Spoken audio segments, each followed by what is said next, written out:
¿Será que se terminó el Vladimir Putin moderado? A ver, ha pasado algo bastante impactante. Hace unas horas nada más. Vladimir Putin aparentemente ha cambiado el enfoque respecto al conflicto. Ha dicho de manera muy directa y tajante: señores de Occidente, tengan en cuenta este detalle. Nosotros tenemos armas nucleares 3 veces más poderosas de las que se usaron en Hiroshima. Y no solamente eso, Vladimir Putin también les ha recordado que tiene la capacidad, gracias a las alianzas estratégicas de Rusia, de poder armar a otras naciones que podrían estar bastante cerca de Occidente, armarlas, obviamente, con un solo objetivo, ¿no? Digamos, disuadir, golpear tal vez, devolver un golpe. En fin, amigos, armas de largo alcance es lo que ha propuesto Vladimir Putin. Se habla de armas nucleares. Parece que la guerra escaló finalmente. Y vamos a hablar de esto y de otros detalles que se han dado durante estos días, estas horas, por lo que seguramente usted está muy interesado, querido público. Así que conversaremos con un especialista, un invitado de lujo, que ya lo tuvimos precisamente hace unos días, nada menos. Estamos hablando del señor Wilmer de Pablos. Él es un analista geopolítico, abogado, ha sido diplomático también. Entonces, hablamos de una persona con mucho conocimiento, mucha trayectoria, que tiene una mirada, que conoce muy bien lo que pasa en Europa y que nos va a poder enriquecer con su conocimiento. Bienvenido a Prensa Alternativa, querido Wilmer. Un abrazo para ti.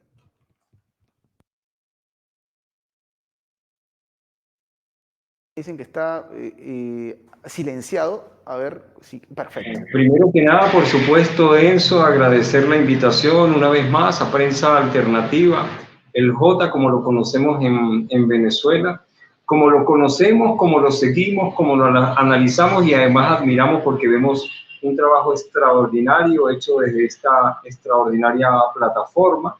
Y para los analistas en Venezuela es un insumo, además de consulta cotidiana, no solamente diaria, sino interdiaria, porque son muchísimos los productos que sacan en un día, ¿no?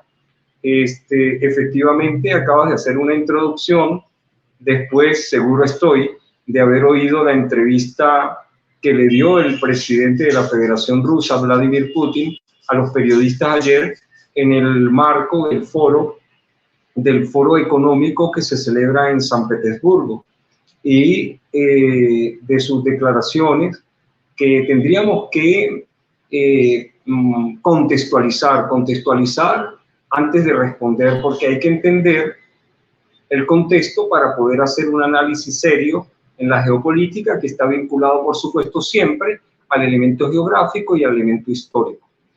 Recordemos, en principio, que estamos hablando de un conflicto entre aparentemente Ucrania y Rusia, pero que en el fondo, tras bastidores, la verdad verdadera es que es un conflicto entre el brazo armado de Estados Unidos en Europa, la OTAN, con la que ha hecho todas las intervenciones después del año 45 y cuando se constituyó en el 48, empezando por el primer bombardeo que realizaron en 1990 en la antigua Yugoslavia.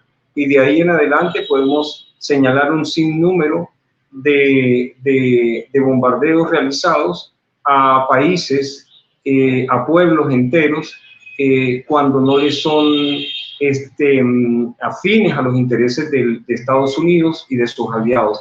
Normalmente se crea toda una matriz de orden comunicacional, porque toda guerra en el campo precede la guerra comunicacional, que es lo que nosotros, los comunicadores políticos, llamamos guerra de cuarta generación, de quinta generación, o guerra híbrida, o como la llaman otros, guerra cognitiva, porque lo primero que busca es crear en la mente de los pueblos, de todos los pueblos, la guerra previa en el orden y en el hecho comunicacional, utilizando las corporaciones de la desinformación occidental, sus laboratorios de guerra sucia y sus anclas.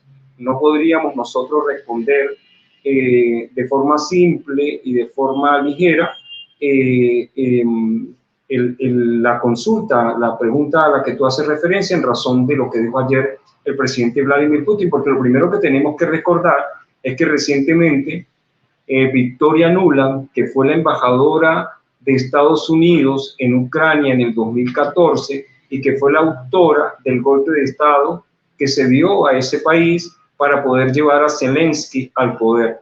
La propia Victoria Nuland, hace unas semanas, dijo que efectivamente ella consideraba que era el momento de atacar en territorio ruso. Y después de ahí hemos visto la cascada de pronunciamientos, empezando por el propio presidente Biden, quien autoriza a Zelensky a usar el arsenal, ¿sí?, que Estados Unidos le ha facilitado a Ucrania. Después vimos al secretario de la OTAN autorizando también a Zelensky a hacer lo propio, y luego vimos al presidente de Francia, Macron,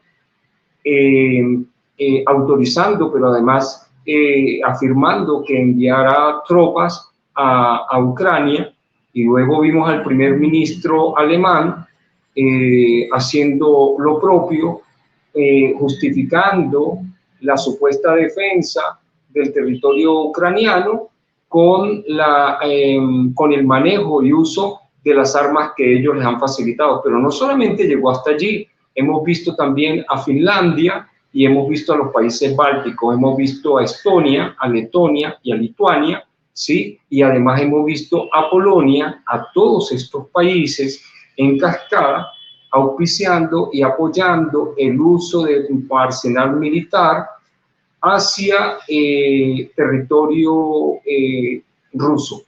Pero lo más grave de todo es que el Reino Unido no solamente lo autoriza, sino que además dice que le facilitará F-16, y de acuerdo al inventario de ellos que tienen entre 30 y 40 F-16, Zelensky le dice que para tener un equilibrio de arsenal que pueda competir con Rusia, tienen que estar entre los 130 y 140 F-16, y la Unión y la Federación Rusa les advierte que los F-16 implícitamente significa manejo de arsenal nuclear, y que el manejo de ese arsenal nuclear requiere de la tecnología de los países aliados y de la guía de esos países para poder invadir territorio ruso. Por lo tanto, estarían pasando la línea roja en el sentido de que esta autorización permite la activación del protocolo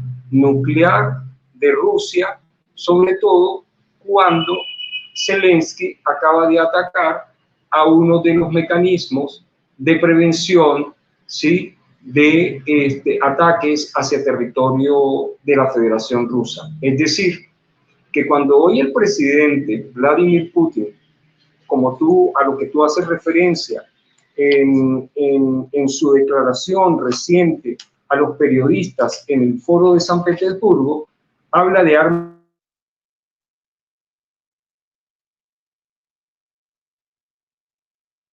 Hay un pequeño problema técnico, sí, Lorenzo, que lo vamos a restablecer en breve. Escuchábamos a Wilmer de Pablos, que lo vamos a tener nuevamente ahora mismo seguro, haciendo un análisis, porque claro, es un énfasis en un punto que es no menor.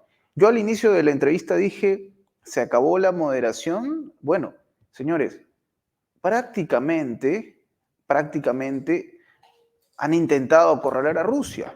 ¿Cómo podríamos describir nosotros las últimas acciones tomadas por parte de Occidente?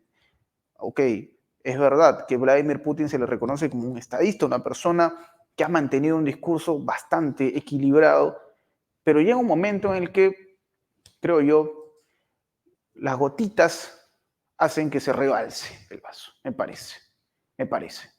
Es un punto no menor, sí, vamos a tener en breve nuevamente al señor Wilmer Pablos, pero creo yo, es importante entender esto. Ya llega un momento.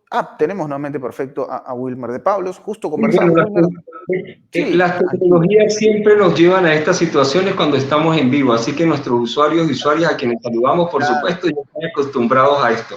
Pero ¿qué es lo importante de esto? Lo importante de esto es que no es que Vladimir Putin perdió la prudencia, no es que Vladimir Putin perdió la coherencia, no es que Vladimir Putin haya dejado de ser paciente. No se trata de eso, se trata de una respuesta a toda esta cascada de acciones verbales, ¿sí?, y sobre todo de actuaciones hechas por la propia Ucrania en relación a lo peligroso que significa poner en manos de Ucrania los F-16, que significan arsenal nuclear, y por supuesto Vladimir Putin les hace referencia a que tiene armas nucleares, a que es una potencia nuclear, a que además, así como los aliados de Ucrania colocan en manos de Ucrania, ¿no?, armamento militar y armamento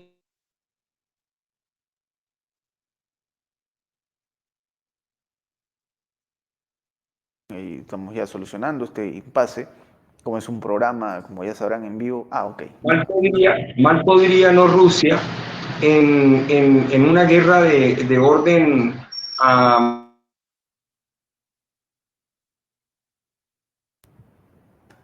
que los aliados de Zelensky le ponen armas para afectar mi territorio, para una invasión en el terreno, y cómo no podría yo hacer lo mismo con mis aliados que son adversos a Estados Unidos.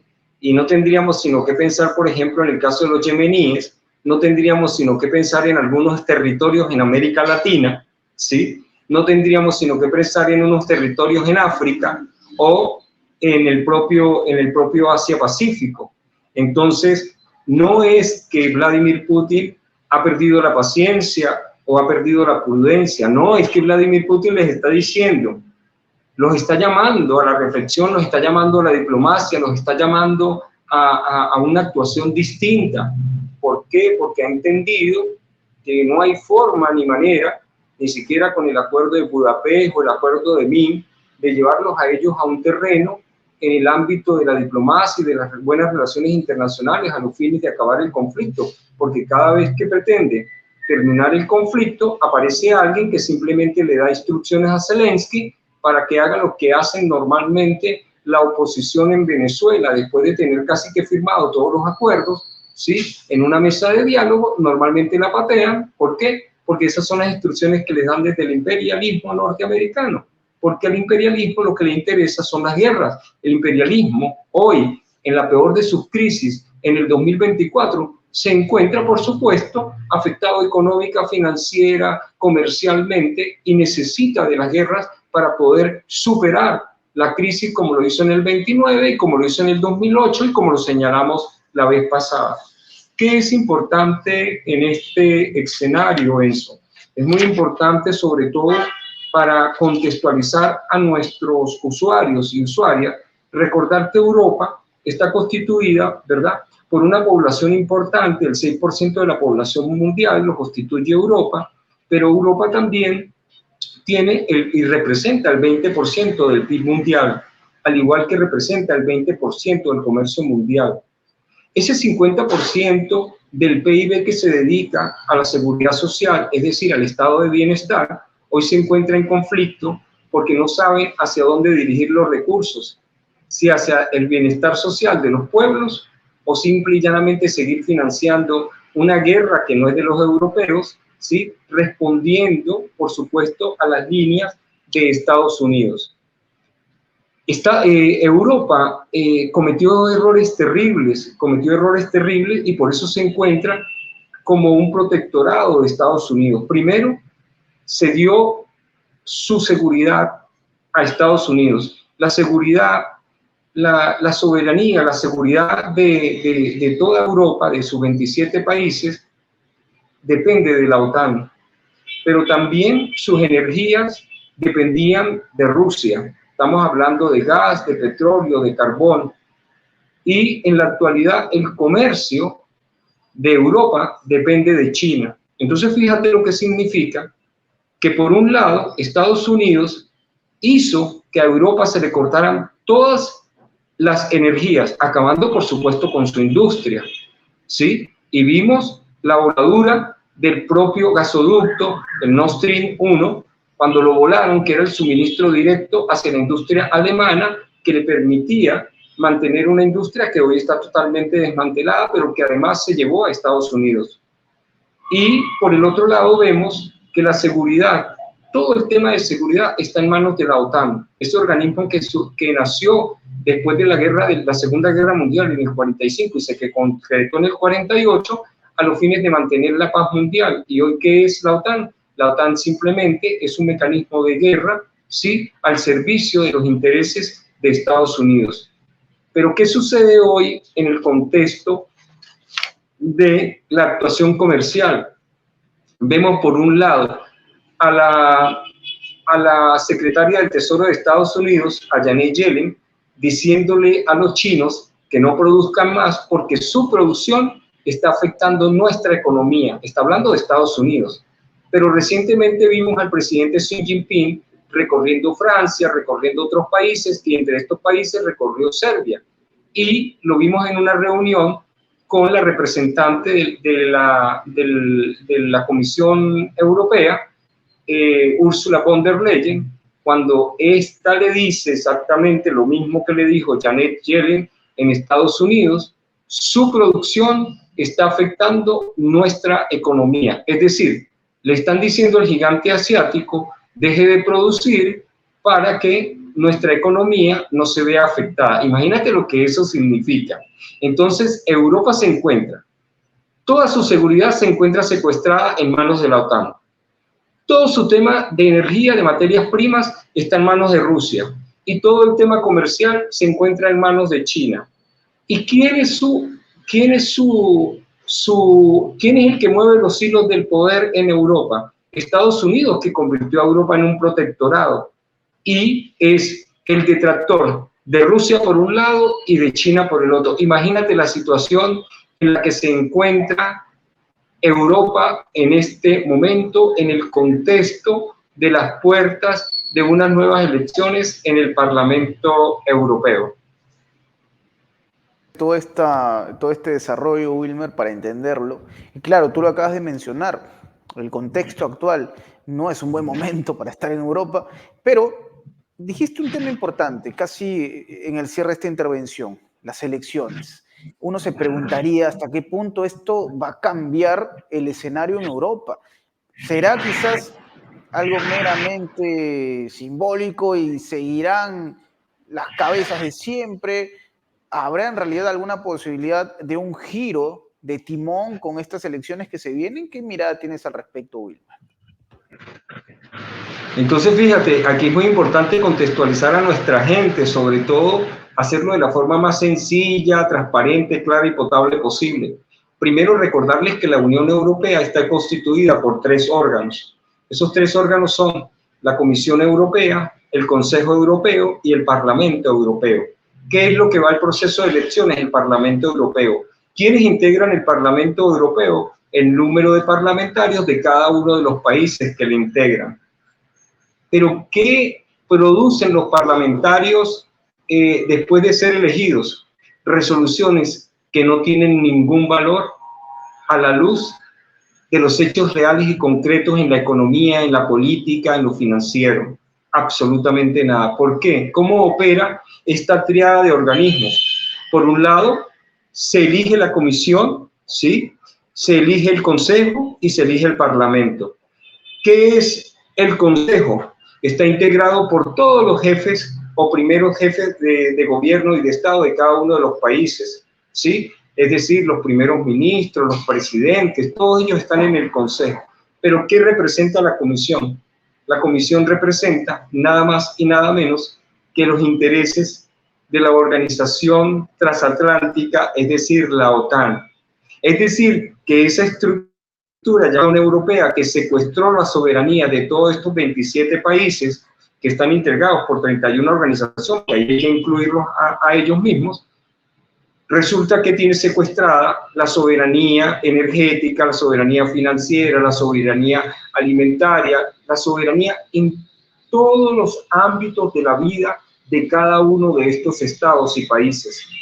Entonces, ¿en qué cambiaría la elección en los días 6 al 9 que se celebran del Parlamento Europeo? Pues podríamos decir de forma casi que segura que en absolutamente nada. Dice von der Leyen, dice en una declaración que dio el día de ayer, que una vez se celebren las elecciones en el Parlamento, se conversará con la izquierda en Europa. Pero uno se pregunta, ¿cuál izquierda en Europa? La izquierda de Sánchez. ¿Qué izquierda hay en Europa? Una izquierda, como la llaman ellos, rosa, una izquierda, como la llaman ellos, afrancesada, una izquierda, como la llaman ellos, nacarada. O sea, es decir, habría que ver de qué izquierda está hablando von der Leyen. Pero lo que sí es cierto es que esa es una estructura del derecho internacional público creada, que todos conocemos como la Unión Europea, y que realmente no es ninguna Unión Europea, es más bien una desunión de los europeos, porque hoy, después de muchos años, se ve el conflicto que existe, la incongruencia que existe entre esas estructuras de poder, de poder supranacionales, o sea, están por encima del propio Estado, de los estados y de los pueblos, totalmente incongruente. La realidad que se vive en esas estructuras de poder que solo responden al Estado profundo, es decir, a las transnacionales, a los millonarios como George Soros, ¿sí?, que simplemente garantizan a través de unas leyes que de la comisión van directo al Parlamento, que no tienen ningún tipo de discusión, que no van a las bases con los pueblos, simple y llanamente están allí para ser votadas por el número de parlamentarios que normalmente son mayoría, que normalmente pertenecen a los países de la derecha o de la ultraderecha y que solo responden a los intereses de las transnacionales. Se trata de sus impuestos, de su mecanismo de comercialización, de sus vinculaciones, es decir, no tienen nada que ver con el fin último del Estado de Derecho y del Estado de Bienestar, que es el beneficio de los pueblos. Entonces, me quedo mucho con esto que has mencionado, Wilmer, de la desunión europea. Porque sí, uno va observando detenidamente lo que ocurre en Europa, ya no hablando solo de la Unión Europea, sino de la propia OTAN, y cómo sus propios miembros discrepan entre sí sobre la mirada que tienen respecto al conflicto. Vamos, lo hemos visto en Hungría, lo hemos visto en el caso de Italia también. El propio Turquía se cuestiona, ¿en verdad vamos a enviar armamento para que golpeen a Rusia y en verdad vamos a enviar tropas a Ucrania para que terminen, ya sabemos cómo? Y hablando de esa desunión y de esas contradicciones dentro de un bloque, porque claramente si hablamos de Turquía, tenemos que hablar de Europa, ¿sí? Por más que no esté, digamos, integrada a la Unión Europea, pero hablamos de Turquía, que un miembro de la OTAN, por ejemplo, sorprendió esto.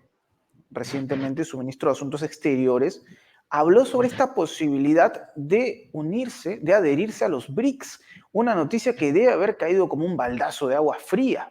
Hablamos de un miembro de la OTAN, nada menos. Uno piensa en los BRICS, ¿cómo no pensar, por supuesto, en la figura de China, de Rusia?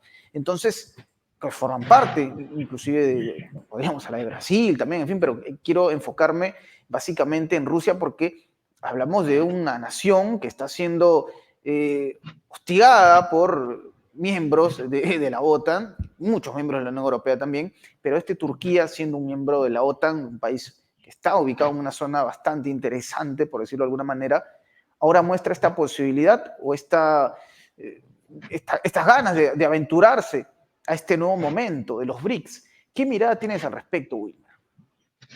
Sí, cuando oíamos al secretario de Relaciones Internacionales de Rusia anunciando y además aplaudiendo la bienvenida de Turquía a los BRICS, es decir, Turquía manifiesta abierta y públicamente su intención de formar parte de los BRICS. Esto, por supuesto, llama la atención a nivel mundial, a nivel internacional. ¿Por qué? Porque lo primero que hay que destacar es que Turquía, como tú, Enzo, acertadamente lo dices, es un miembro de la OTAN. Y entonces, ¿cómo siendo miembro de la OTAN puede al mismo tiempo ser miembro de los BRICS? Si además la OTAN tiene un conflicto velado, abierto, velado en la apariencia que le dan, pero es abierto, es público, se conoce que el conflicto detrás de Ucrania es un conflicto de Estados Unidos utilizando su brazo armado, la OTAN, vale decir, estamos hablando del mundo unipolar y de sus aliados, estamos hablando de Estados Unidos, Canadá, los 27 países de Europa y además estamos hablando de Japón y estamos hablando de Australia, es decir, estamos hablando del mundo unipolar.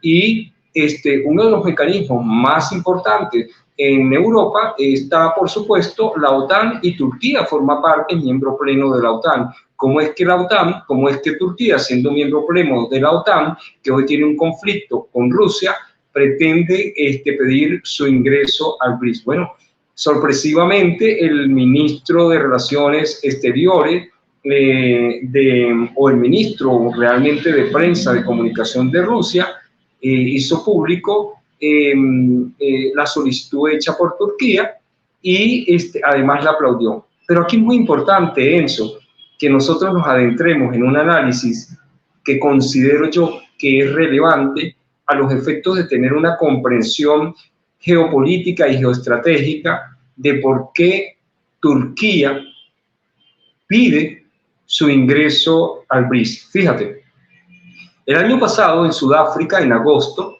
se celebró la 15ª reunión o congreso del BRICS, donde este mecanismo, integrado por Brasil, Rusia, India, China y Sudáfrica, aceptaron el ingreso de 6 nuevos países.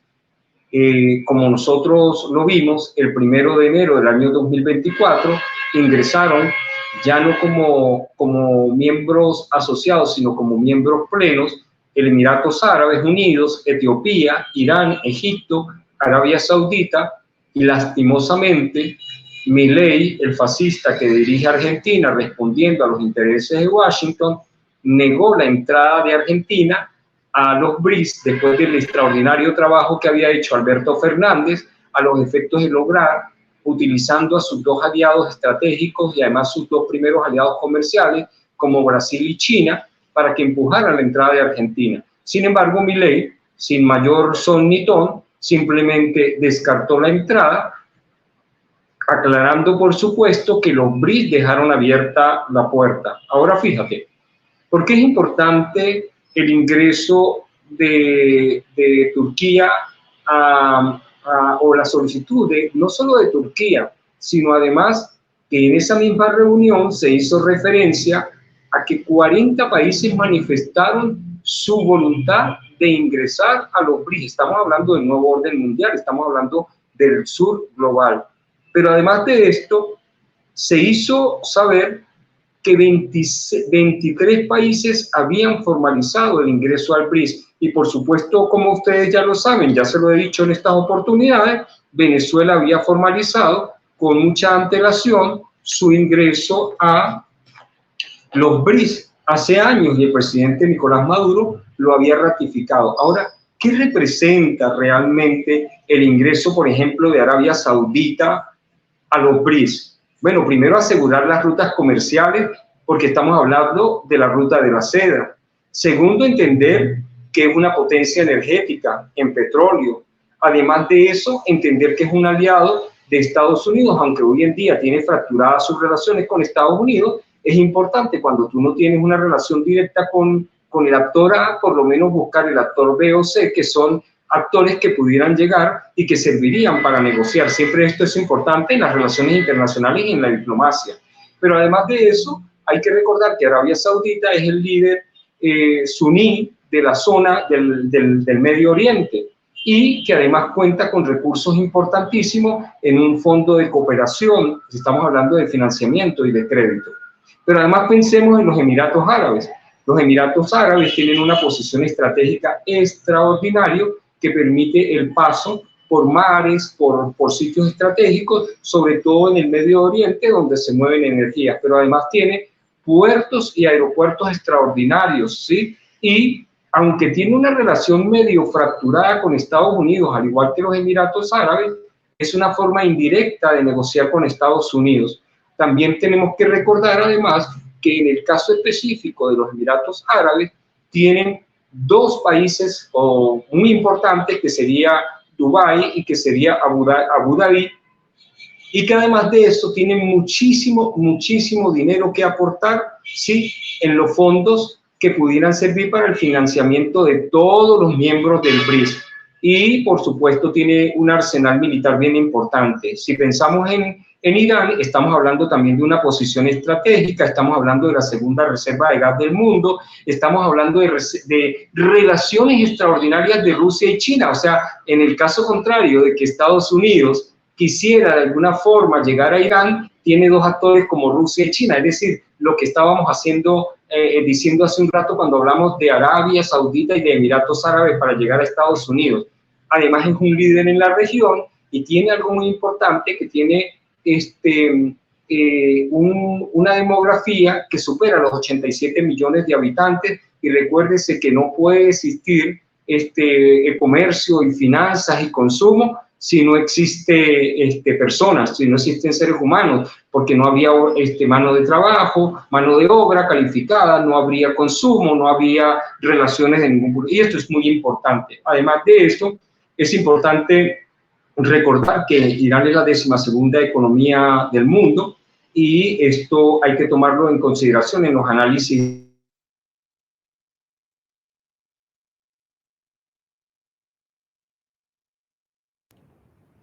Muy bien, estamos ahí teniendo un pequeño problema técnico, algo que se solucionará en breve, pero estaba muy interesante el abordaje que nos estaba presentando Wilmer en este nuevo momento que vive el mundo.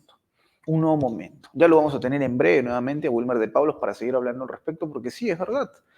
Es un momento histórico.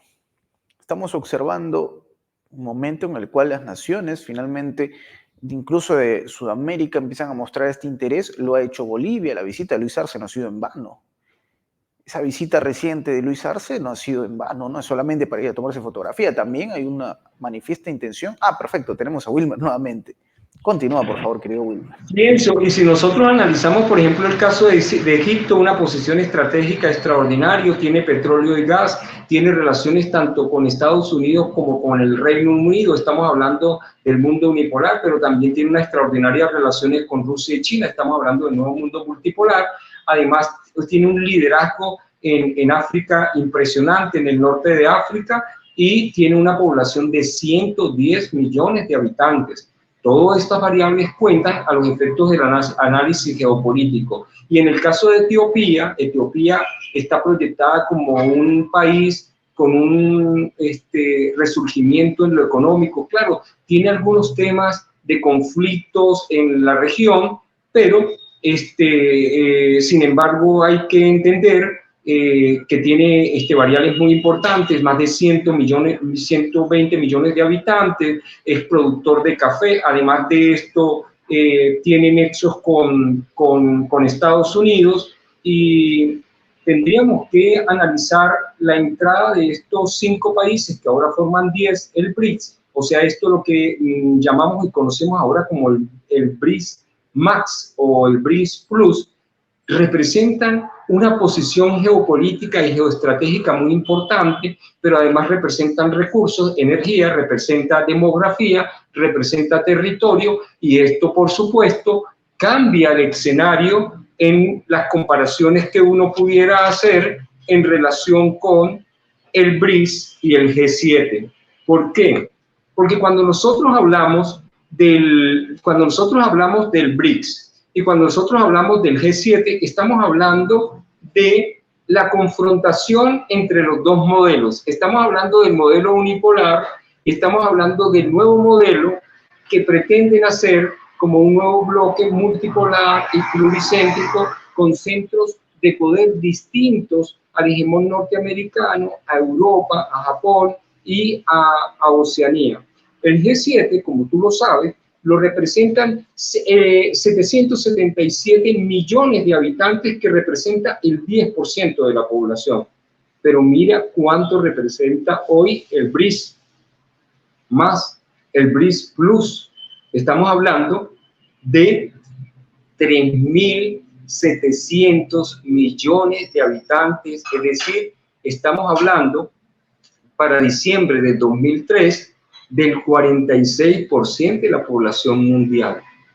Es decir, es una cifra que cuatriplica, ¿sí?, en números y en porcentajes lo que representa el G7. Y estamos hablando solamente de los 5 países que ingresaron, ¿no?, a los efectos del 1 de enero del 2024. Es decir, no estamos hablando de la reunión que se aproxima en octubre, donde probablemente más de 23 economías pasarán a formalizar parte del BRICS, o no sabemos con qué nos sorprenda Vladimir Putin, el Kremlin, en relación con esas 40 economías que están pidiendo ingreso al nuevo sur global. Pero ¿cuánto representa el G7 en Producto Interno Bruto nominal?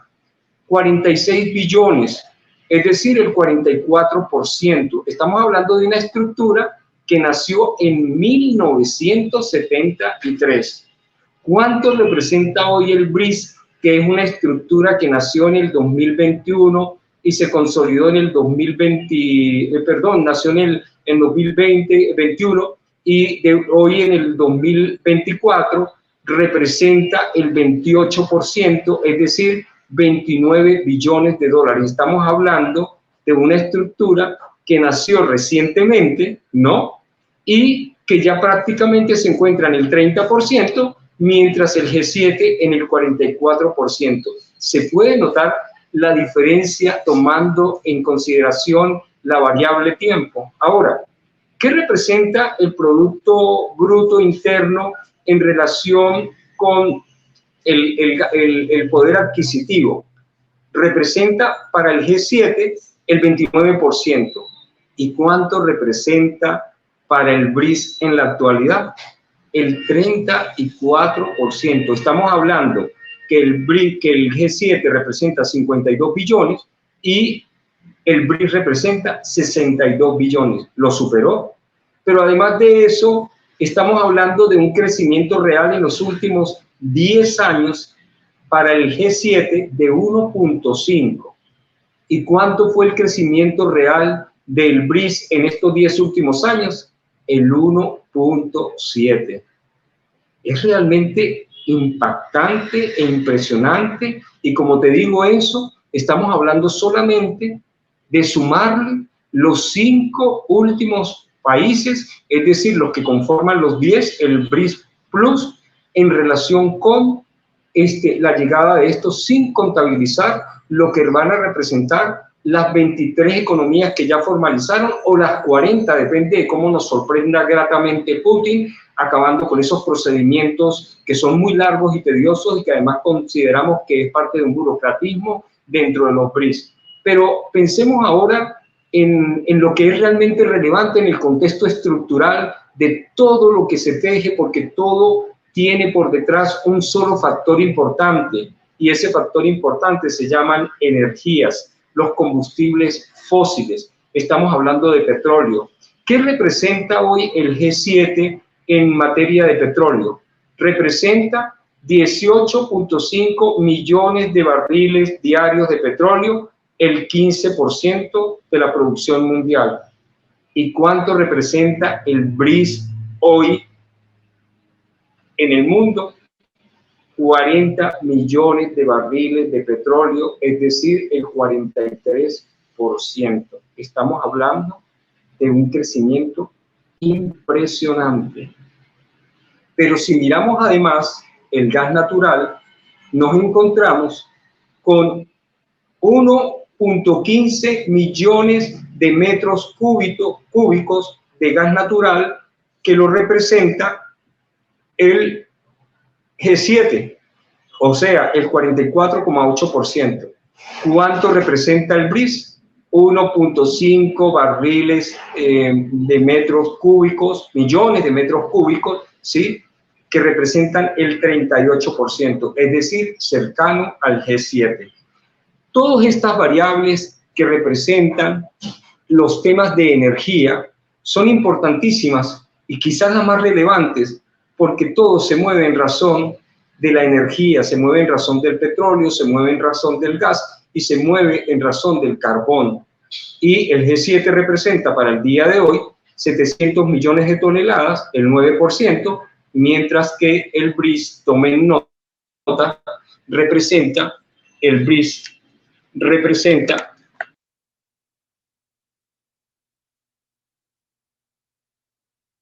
recuperando el contacto con Wilmer de Pablos, porque habló de un tema muy interesante, amigos, el tema energético. Ahí lo tenemos nuevamente a Wilmer.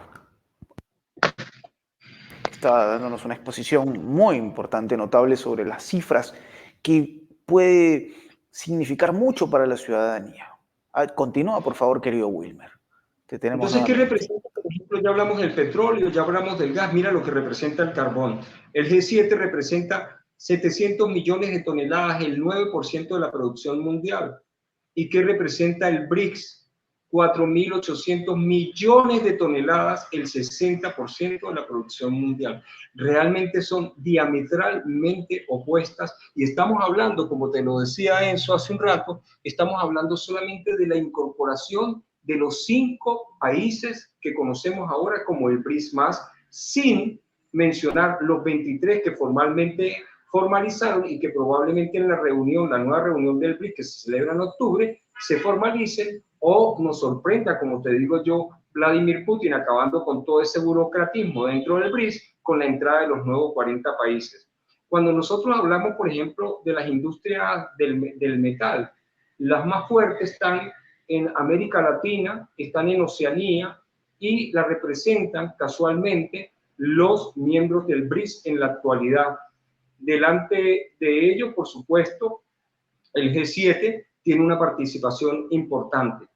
Pero cuando nosotros hablamos de esta participación, nos conseguimos que las tierras raras, China, representa el 70% de tierras raras, Estados Unidos el 14%. Y estamos hablando aquí de tecnologías. Imagínate lo que significan las tecnologías. Estamos hablando de telefonía, de computadoras, de vehículos. Estamos hablando de todo un mundo, de una industria tecnológica que además se encuentra monopolizada por el gigante asiático, cuya legislación y procesos en el G7 se constituyen en el peor enemigo del crecimiento de esta industria tecnológica para los países que hemos conocido siempre como industrializados y desarrollados.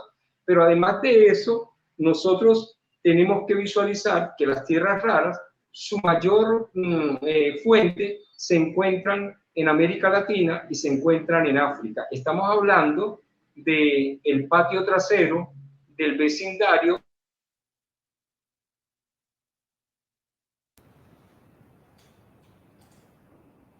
Ok, vamos a esperar ahí que podamos tener nuevamente a Wilmer de Pablos.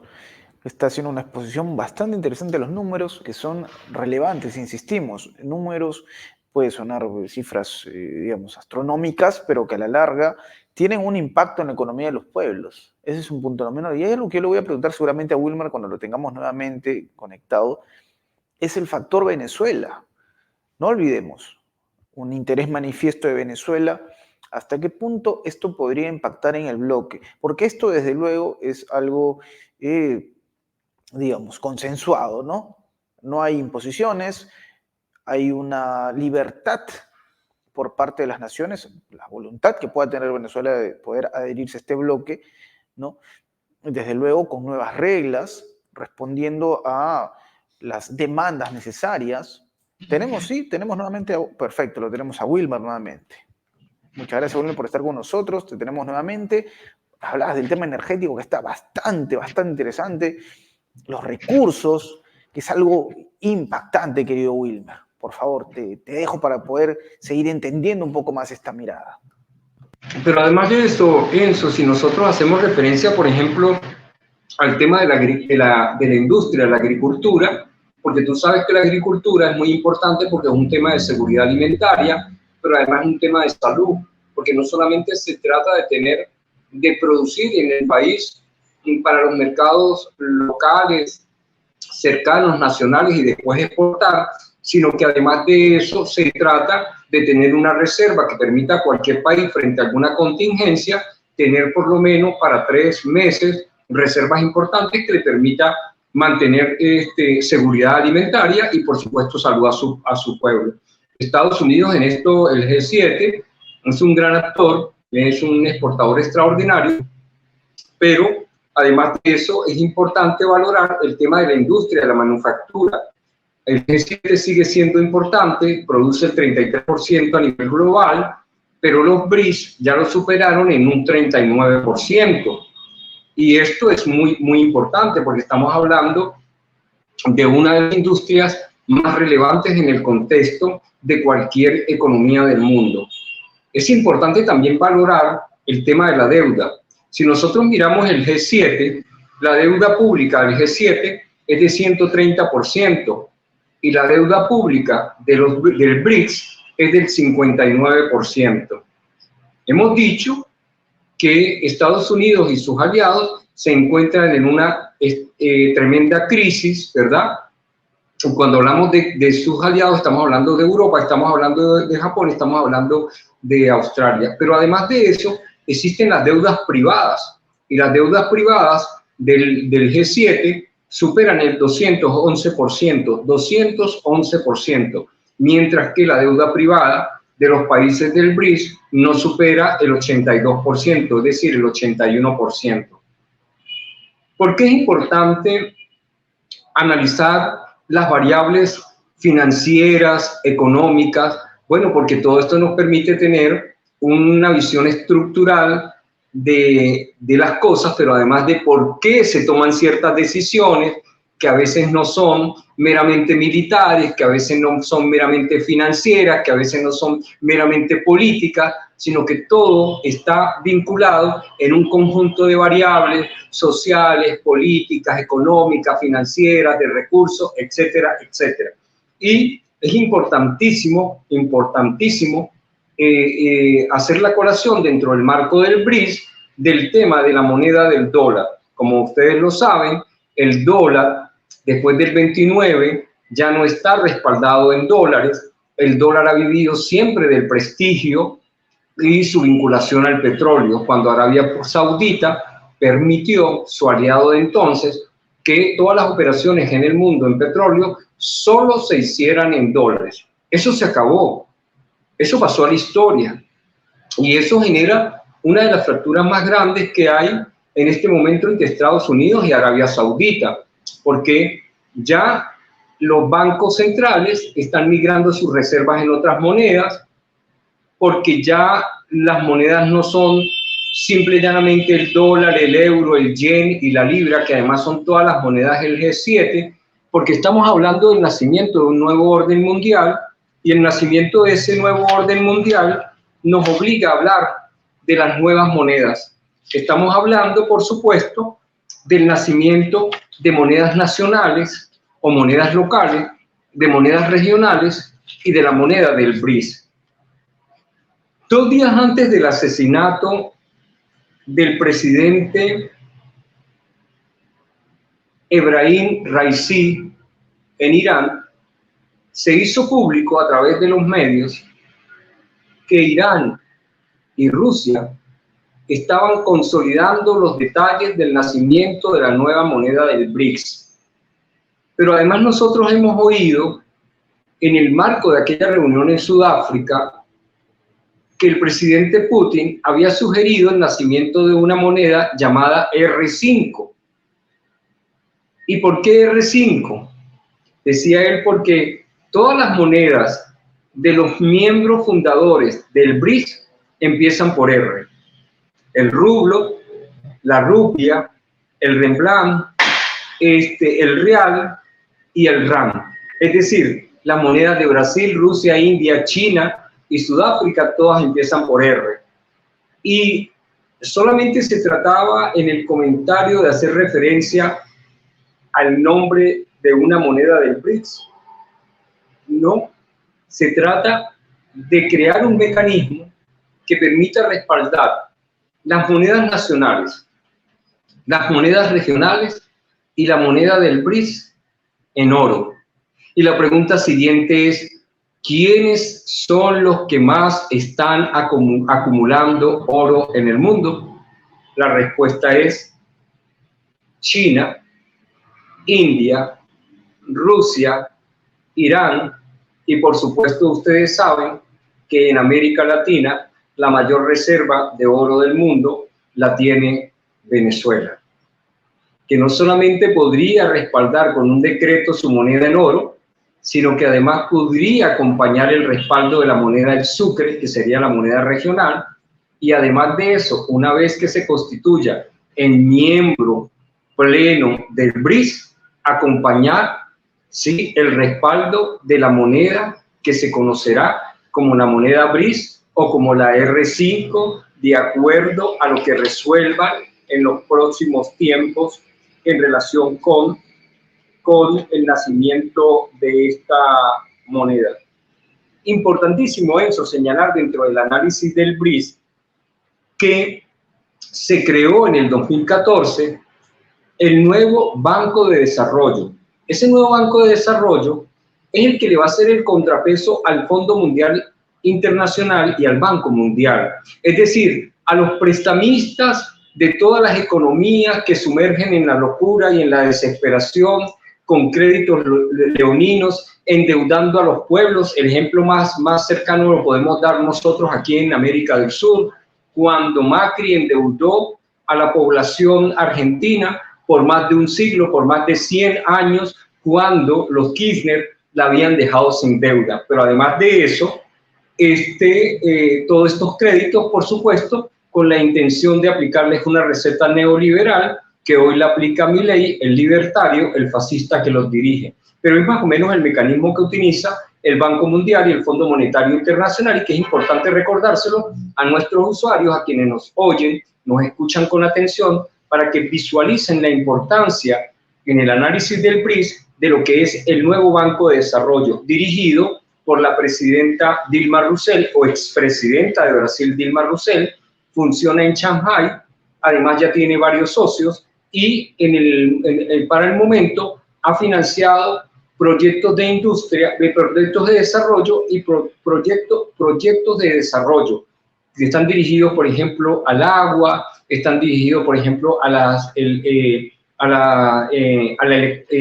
desarrollos eléctricos, está dirigido a la alimentación, pero que además ya superan los $50.000 millones. Es decir, que el Banco de Desarrollo, el nuevo Banco de Desarrollo, además de eso, cuenta con aquellos fondos a los que le hacíamos referencia hace un rato cuando mencionábamos a los nuevos miembros del BRICS. Recuerda que hacíamos referencia qué beneficios traía para el BRICS que se incorporara, por ejemplo, Arabia Saudita y los Emiratos Árabes. Bueno, son tantos los recursos que hay en esas economías que ellos pueden dirigir recursos al nuevo Banco de Desarrollo a los fines de financiar a sus miembros asociados, hoy que existen y a los que vienen. Ven la importancia capital de ir hilando, de ir concatenando una cosa con la otra, que es importantísimo después de este Banco de Desarrollo al que hacemos una pequeña mención, responderles a ustedes las preguntas que nos hicieron en principio. ¿Por qué Turquía manifiesta su interés de ingresar a los BRICS? Como ya nosotros hicimos un pequeño esbozo sobre qué es los BRICS, qué son, qué representan, pues por supuesto, un actor tan importante que además está ubicado entre Europa y Asia y el Medio Oriente, la posición de Turquía es una posición geopolítica y geoestratégica extraordinaria, porque es, y así lo llaman los expertos, es una bisagra entre Europa y el Medio Oriente. Es una bisagra entre Europa, el Medio Oriente y Asia. ¿Y cómo no va a estar interesado Turquía en ser parte del nuevo mundo multipolar y pluricéntrico de los nuevos polos de poder, teniendo una posición tan privilegiada en el contexto del mundo del nuevo sur global? Pues por supuesto que Rusia, que el Kremlin, que la presidencia pro tempore que hoy dirige Vladimir Putin, le da la bienvenida. ¿Y por qué es importante que ahora nosotros concatenemos Europa, el ingreso de Turquía a los BRICS o la manifestación, los BRICS como lo hemos visualizado con lo que hoy ocurre en Rusia? Hoy en Rusia se celebra la 27ª o el 27º Foro Internacional de San Petersburgo, que es un foro de orden económico. A ese foro asisten 136 países del mundo. Y la primera pregunta que hay que hacerse es, ¿cómo es que Rusia, estando en medio de un conflicto de guerra, que además los medios nos señalan como una guerra nuclear, porque el relato de Occidente es, estamos a las puertas de una guerra nuclear, pero resulta que eso no depende de Occidente, de Estados Unidos, de Europa, de Japón y de sus aliados. Realmente eso depende de un solo actor, Vladimir Putin, presidente de la Federación Rusia, quien hoy dirige la potencia nuclear más importante del mundo. Porque no puede haber guerra con un solo actor. Y hemos visto cómo nuevamente los llama a la cordura, cómo nuevamente les hace las advertencias correspondientes en vez de pisar la concha y generar el conflicto nuclear que tanto desea Occidente, en detrimento, por supuesto, de los pueblos y para salvar sus propias economías. Ahora, 136 países hoy se encuentran en San Petersburgo, en el marco del Foro Económico. Pero además de eso se encuentran 45 personalidades de muy alto nivel. Y cabe resaltar, Enzo, tú haces referencia a Bolivia hace un rato. ¿Por qué Luis Arce se encuentra en este momento en el Foro Económico? O podríamos decir, ¿por qué es el único presidente del sur de la América que se encuentra en el Foro Económico? Bueno, hace un rato nosotros estábamos hablando de las variables sobre las tierras raras, estábamos hablando de las variables de las energías, estábamos hablando de las variables de la industria y de la alimentación, y Bolivia es parte del triángulo del litio que se encuentra entre Chile, Argentina y Bolivia. ¿Y qué es y cuál es el objetivo del Comando Sur cuando instala unas nuevas bases permitidas por Milei, cediendo la soberanía, por lo que debiera ser juzgado y destituido? Primero destituido como presidente y luego ser juzgado por ceder su soberanía. Se trata exactamente de la jugada de orden económico y estratégico o geopolítico para el acercamiento de una economía tan importante como Bolivia. ¿Quiénes son los primeros llamados a formar parte del BRICS, es decir, del nuevo orden mundial, del nuevo mundo multipolar y de nuevos polos de poder? Pues Bolivia, que se entiende será el centro, ¿sí?, de ese nuevo polo de poder, Venezuela, Nicaragua y Cuba. Y en la última visita que vimos de Sergei Lavrov en Cuba, el propio Sergei Lavrov extendió la invitación al presidente Díaz-Canel para invitarlo a formar parte de los BRICS. Daniel Ortega lo ha manifestado públicamente. Queremos y debemos ser parte del nuevo mundo multipolar, de un mundo de respeto, de un mundo de equilibrio, de un mundo más humano. Y el presidente Nicolás Maduro se ha cansado además de informar que no solamente se formalizó hace muchos años nuestro ingreso al BRICS, sino que además esperamos que este año, después de su reelección el 28 de julio, podamos asistir a la cumbre, a la conferencia, al encuentro de los BRICS, y allí se formalice nuestro ingreso a este bloque tan importante. Hoy hay un artículo de un intelectual brasileño que va a salir publicado en el Correo del Orinoco, que es el periódico de mayor circulación en Venezuela, donde ese intelectual llamado Rafael Machado hace un análisis y una disertación extraordinaria que yo prometo ponerla en este link de esta entrevista el día que la publiquen, porque considero que Rafael Machado, en unas cuartillas muy sencillas, muy claras, hace un verdadero análisis sobre la importancia del ingreso de Venezuela a los BRICS. Y creo que debemos compartirla con todos nuestros usuarios, con ustedes, porque la entrada de Venezuela a los BRICS es determinante. Primero, porque con humildad, pero con asertividad hay que decirlo, somos el primer reservorio de petróleo del mundo. Tenemos petróleo, de acuerdo a los expertos y a las certificaciones, por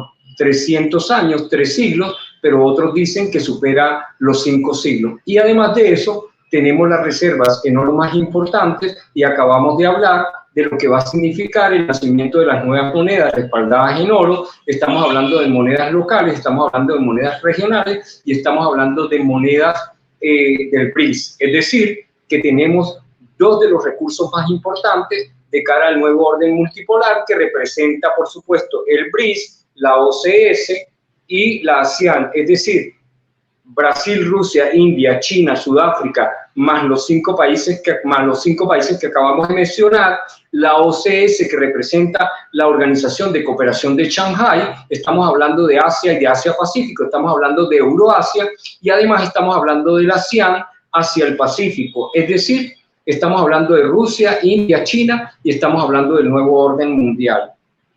Es importantísimo señalar que además de esto, en San Petersburgo se pretende o se cree que se firmarán más de 1000 acuerdos, es decir, instrumentos entre los países que allí asisten, que hay más de 19.000 delegaciones, que las materias son diversas, el área es turismo, educación, inversión, entre otros, y que Bolivia es un actor importante en el marco de este foro internacional que se estará celebrando desde el día 5 hasta el día 8. Entonces, ¿cómo es que el gigante, cómo es que la primera potencia nuclear que se encuentra en medio de un conflicto con la OTAN, con Estados Unidos, utilizando como fachada Ucrania, que le han impuesto más de 20.000 medidas coercitivas unilaterales, hoy se encuentre celebrando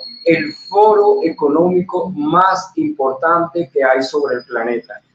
¿Cómo se puede explicar el crecimiento de 5.2% de la economía rusa? ¿Cómo se puede explicar la proyección de un crecimiento para este trimestre de 2,3%? ¿Cómo se puede explicar que las economías que hemos sido sancionadas, entre comillas, mal llamadas sanciones, con medidas coercitivas unilaterales por parte del imperio y sus aliados, hoy nos encontramos en un extraordinario crecimiento pese a las sanciones? La respuesta es muy sencilla.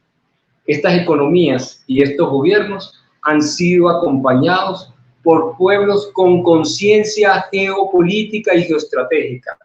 Los pueblos se han sumado a la lucha junto a las Fuerzas Armadas, en el caso de Venezuela, junto a una milicia bolivariana, y hemos logrado la seguridad alimentaria, hemos logrado el desarrollo en vivienda, hemos logrado en este momento, pese a las sanciones, el día de ayer, el crecimiento más amplio en la región en materia de comercialización de petróleo. Lo está haciendo Venezuela, y Estados Unidos, a través de la OFAC, acaba de autorizar no menos de 55 empresas transnacionales del petróleo. ¿Ven el doble rasero de Estados Unidos?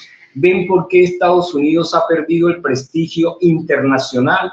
¿Ven por qué Estados Unidos se encuentra como la fiera herida, dando sus últimas patadas en medio de una economía que lo arrastra, porque además su mayor deudor, su mayor acreedor, es China? La deuda de Estados Unidos rebasa el 31,3 billones, la deuda de Estados Unidos, y solo casi 1 billón le corresponde a el gigante asiático. ¿Se imaginan ustedes lo que significaría para Estados Unidos que China empiece a vender deuda?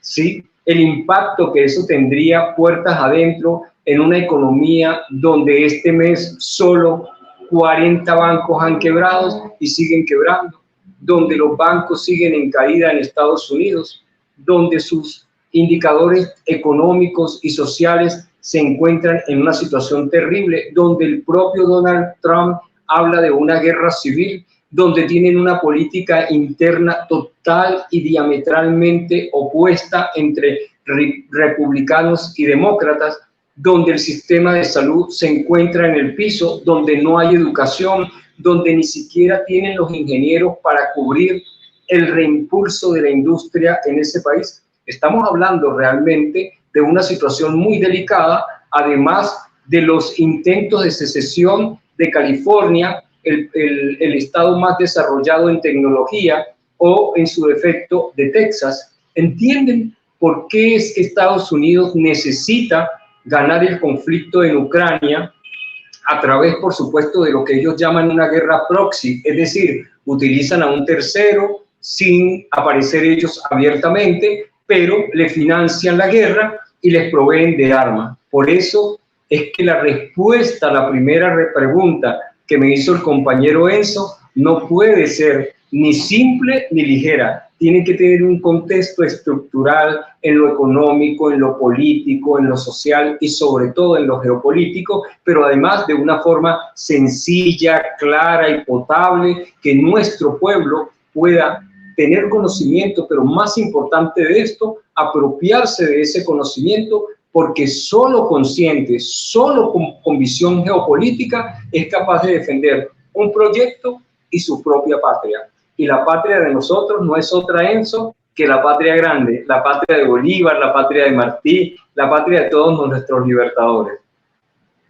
Perfecto, Wilmer. Ha sido una exposición notable porque hemos podido encontrar muchos puntos que sí, tú lo has mencionado, pueden parecer densos en otro contexto, pero con la explicación que nos has dado ha quedado, creo yo, bastante claro en el nuevo momento que, digamos, nos encuentra a nosotros como ciudadanos de la patria grande también. Venezuela, Bolivia, esperemos Argentina pueda retomar ese camino porque como lo mencionaste, Wilmer, la puerta quedó abierta, ¿sí? Seguramente no con Javier Milei a la cabeza, eso está claro. Me queda claro que él no lo va a hacer porque tiene que obedecer las órdenes que llegan desde el norte, ¿sí? Pero me parece que es importantísimo plantearnos esto. Esperemos esta cumbre que es en octubre, ¿no? Se hablaba de la moneda BRICS, se habla de un momento histórico, lo que va a ocurrir en octubre en verdad va a ser fundamental. Wilmer, yo te agradezco por esta conversación tan enriquecedora que arrancó hablando de un tema más vinculado vamos, un tema bélico, pero hemos ido abordando otros asuntos que son de impacto también, tema económico. Entonces creo yo que ha sido una conversación muy grata, Wilmer, y me gustaría que nos des una última reflexión para nuestro público, para el público que te escucha en este momento, después de todo lo que hemos conversado, querido Wilmer. Sí, hace un momento escuchaba al filósofo y maestro Alexander Dugin. Yo realmente tengo un profundo respeto a este filósofo ruso, que además es el asesor más cercano de la geopolítica del presidente Vladimir Putin, y todos ustedes quizás lo recuerden, porque hace un año la CIA, tratando de matarlo a él, de asesinarlo, implosionó su carro y quien murió fue su hija Dugina. El presidente, el maestro Dugin acaba de participar en el foro económico y decía algo extraordinario, decía el globalismo, el liberalismo, el capitalismo pretendió imponernos sus propios principios, es decir, sean como nosotros, los norteamericanos, los europeos, los japoneses, o sea, la línea del mundo unipolar, y estaremos muy bien. Sigan nuestros principios, sigan nuestras líneas y estaremos muy bien. Bueno, en el mundo, más de 33 países están sancionados, mal llamadas sanciones, con medidas coercitivas unilaterales, entre esos Rusia, entre eso en la región podemos señalar el infame bloqueo hacia Cuba, hacia Nicaragua y hacia Venezuela. Bueno, nosotros somos parte de los que jamás seguiremos la línea del capitalismo, del neoliberalismo, del liberalismo, ¿sí? O de ese globalismo. Nosotros somos parte y seremos parte del nacimiento de un nuevo mundo multipolar, pluricéntrico, más humano, más equilibrado, de respeto, en el marco de los principios de la tan pisoteada Carta de las Naciones Unidas. Y lo que nos queda decirle, Enzo, a tus seguidores, a los seguidores de Prensa Alternativa, que el estudio de la geopolítica, este trabajo que ustedes hacen extraordinario, día a día, tomando en consideración cada concepto, cada situación, cada realidad, realmente es el aporte histórico del que escribirá algún día la historia, porque la guerra más difícil es la guerra que nosotros estamos enfrentando. Se llama guerra híbrida de cuarta y de quinta generación.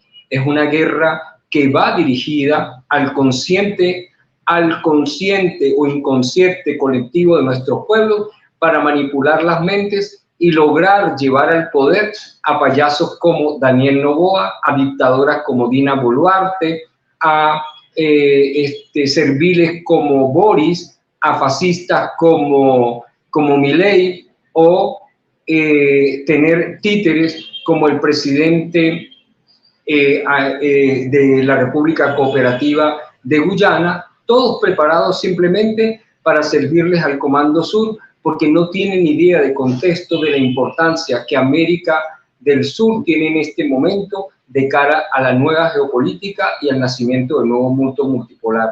Muchísimas gracias una vez más por la invitación. Gracias a ti, Wilmer. Ha sido una conversación espectacular. Por supuesto, querido público, los invitamos a darle like al video, suscribirse, que es totalmente gratis, comentar y compartir, que nos ayudaría muchísimo. Agradecido entonces con Wilmer de Pablos por su brillante exposición, y lo tendremos seguramente en Prensa Alternativa muy pronto para seguir abordando estos asuntos, porque la información, la noticia sigue corriendo, amigos. Cada día que pasa, la dinámica se hace cada vez mayor, más intenso, pero estamos aquí a pie de cañón para informar de todos estos asuntos y, por supuesto, con un análisis tan detallado como el del señor Wilmer de Pablos. Gracias, Wilmer. Gracias, público. Nos reencontramos en una próxima ocasión. Hasta pronto.